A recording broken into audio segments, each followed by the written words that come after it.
हमारे शरीर में 9 इंद्रिय द्वार हैं। बीमारियां इन इंद्रियों से भी, इन 9 द्वारों से भी हमारे शरीर में प्रवेश करती हैं। अतः यह आवश्यक है कि इनका निदान कैसे हो। तो आइए आगे वीडियो में चलते हैं, लास्ट तक बने रहिएगा। हाँ बिल्कुल, अब आप ले सकती हैं। अब आप स्वस्थ हैं, घी तो अमृत है। हाँ, अब आप स्वस्थ हैं। हाँ नहीं, अपनी ज़रूरत के अनुसार आप उसे भी ले सकती हैं। जैसे बाथरूम करते हैं तो ये नसें कभी हिलाने लगती पेट की हाँ कड़बड़ाहट होती है तो फिर अपने आप ही ठीक हो जाती हैं।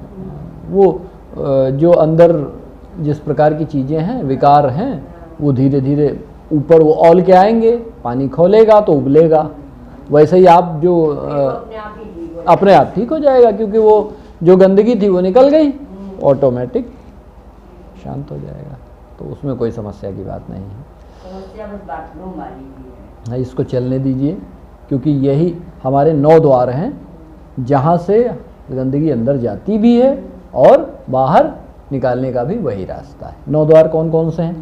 मल का, पेशाब का, यूरिन का, कान हो गए, आँख हो गई, नाक हो गए 2 छेद, और एक मुख। कितने हो गए? सबसे आखिरी है स्किन। स्किन तो हाई है, रोम रोम में छिद्र हैं, लेकिन ये जो सक्रिय इंद्रियां हैं ये आपको दिख रही हैं।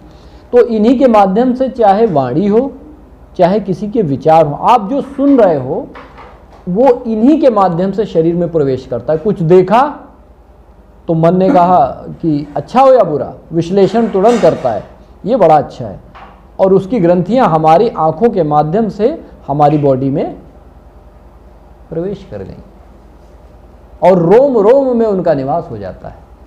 कान में कोई शब्द गया, अरे ये तो गाली है रे, गाली की वाइब्रेशन आई, गाली के शब्द कानों में गए, वो पूरी शरीर में आप देखेंगे। कोई जब जैसे मेडिटेशन कर रहे हैं, ध्यान कर रहे हैं, तो ध्यान की अवस्था में अगला जो क्लास आपको, जो अगली हम देने वाले हैं, अभी तो थोड़ा सर्दियां हैं, करीब 15 दिन के बाद, थोड़ा मौसम जब ठीक होगा, बिल्कुल, तो उसके पश्चात हम लोग ध्यान के अगले आयाम पे काम करेंगे। अभी केवल आपको जो बताया गया है उतना ही, भाई नहीं, 3rd आयाम तो आप कर ही रहे हैं, बॉडी का ध्यान तो कर ही रहे हैं ना। हाँ, शारीरिक ध्यान हो रहा है ना लगातार, अच्छा है। 1 घंटा रोज बस होना चाहिए, मतलब इससे पता ही नहीं चलता है। पता तो होश में आइए ना।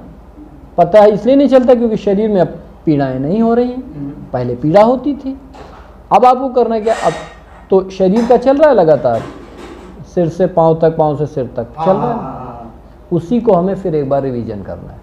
और वो हम 15 दिन के बाद फिर बैठेंगे अधिष्ठान में, उसकी शुरुआत करेंगे। थोड़ी सर्दियाँ कम हो, क्योंकि बैठने की भी व्यवस्था ठीक हो जाएगी। तो कहने का मतलब ये हो गया, अब जो बीमारियां हमारे विचारों से गई हैं तो वो तो विचारों से ही जाएंगी ना। जो बीमारियां हमारे कान से हमने सुनी हैं, ध्वनियों से गई हैं, वो जब ये इंद्रियां चाहेंगी तभी निकलेंगी ना। तो जैसे इन्होंने लिया वैसे ही वो वापस करना पड़ेगा।